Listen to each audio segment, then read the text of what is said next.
লালমনিরহাট জেলার হাতীবান্ধা থানায় জামাত বিএনপি তুমুল সংঘর্ষ, আহত ৩০ ওর বেশি।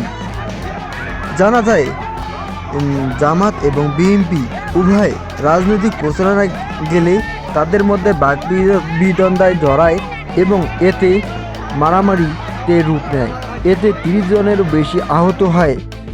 পরপর পাল্টা দেওয়া হয়। এতে মীমাংসা করতে গেলে মীমাংসা না হয়ে পুনরায় আবারও বিবাদে জড়িয়ে পড়ে। এতে উভয় দলেই লাঠিচার্জ এবং বিভিন্ন ধরনের মারামারি এবং দুই পক্ষেই ক্ষেপে গিয়ে পুনরায় মারামারিতে জড়িয়ে পড়ে। জানা যায় লালমনিরহাট জেলার লালমনিরহাট ১ আসনে হাতীবান্ধা ও পাটগ্রাম এই দুটি উপজেলা নিয়ে লালমনিরহাট ১ আসনটি গঠিত হয়। আপনারা ভিডিওতে দেখতে পাচ্ছেন তুমুল মারামারি উত্তেজনা বিরাজ করতেছে।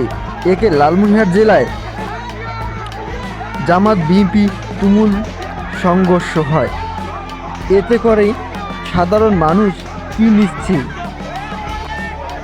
আরও জানা যায় লালমনিরহাট জেলার হাতীবান্ধা থানার এই মারামারিতে ৩ জন সাংবাদিক আহত হয়।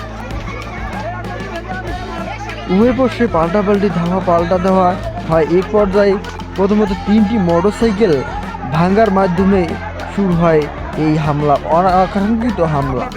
এই হামলার মধ্যে উভয় দলেই বিভিন্ন ধরনের লাঠি ও বিভিন্ন ধরনের দেশীয় অস্ত্র নিয়ে হামলা চালায়।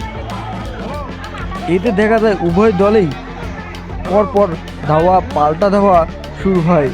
এতে করে বিভিন্ন ধরনের মাথা ফেটে এবং মেডিকেলে ভর্তি অবস্থায়, আশঙ্কাজনক অবস্থায় মেডিকেলে ভর্তি রয়েছে এখন পর্যন্ত।